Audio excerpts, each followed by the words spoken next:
1 Kings 15:25 through 16:34 and 2 Chronicles 17. Well, what's the purpose of this portion of the Bible? Much like Leviticus, for some people, I've always found the period of these kings to be the hardest to read through because you're just absorbed in all these historical incidents, and you wonder how it all fits into the larger story of the Bible. I would say, very importantly, the best way to think of this time period is simply to imagine yourself living in, for example, in our discussion here, will be the northern kingdom. And most importantly there, I would imagine yourself as a godly person. You love Yahweh, and you're stuck in this little village, and you have a series of kings, all whom are very idolatrous. To me, this would set me up, if I'm thinking through it this way, and let's even say I'm living through many of these kings here, I would be more ready than ever for Yahweh to come back to my country, or to make a promise that someday my country would come back into loyalty to Yahweh. And that's what will happen. So I think a good thing to do during this kind of study, which has the potential of being very heady and historical. Just imagine living during this time period and what it would prepare you for in terms of anticipation. Well, these are all the kings of the northern tribes. They are all discussed in the First Kings story. The south, at this point, King Asa has a long reign. It's very stable, basically. Not the same up in the north, very unstable. So let's quickly go through the names. Of course, the first king of the north was Jeroboam. His son takes his place at the end of his reign. He only reigns for 2 years. And Nadab is murdered, and that's the end of that dynasty. So a new family comes on the scene.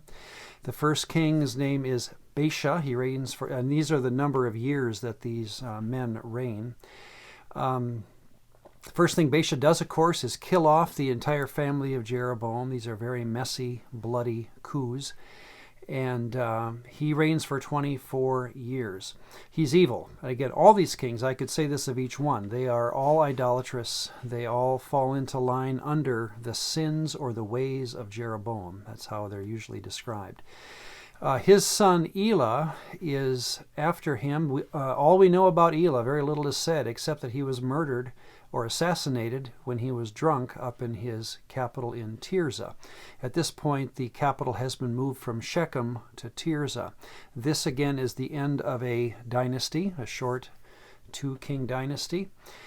The person who killed him was Zimri, but Zimri did not have the backing of the military at this point, it sounds like, and so he reigns for a mere 7 days, and he is killed then in turn by a military commander, or one of the commanders in the military. His name is Omri. Omri moves the capital now to Samaria. Samaria is west of Tirzah. The reason that's important is because Samaria will be more easily defendable. It will remain the capital of the northern kingdom for some 150 years before it falls. The text says, he did more than all that were before him, or he does more evil than all those who came before him. Yet this is a very prosperous time. Again, the breadbasket of Israel is right in this area of Samaria, and he is the first northern king to be mentioned outside of the Bible. King Mesha on the Moabite stone, that we have found a obelisk with some writing on it that was found in the 1800s and written or composed in the land of Moab. It says, Omri humbled Moab for many years. It's one of the lines on that Moabite stone. Also, he is mentioned by Tiglath-Pileser, a king in Assyria, where he's referred to, or the land of Israel is called the house of Omri. So he seems to be a very strong and well-known king internationally.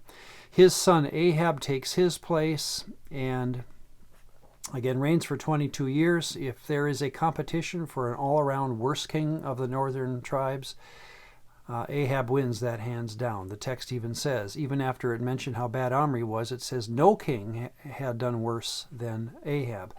The main reason, or at least one of the main reasons for his evil, is that he is quick to marry Queen Jezebel from the city of Sidon, and she brings in, of course, her deity. And Ahab even makes a temple for this deity in Samaria.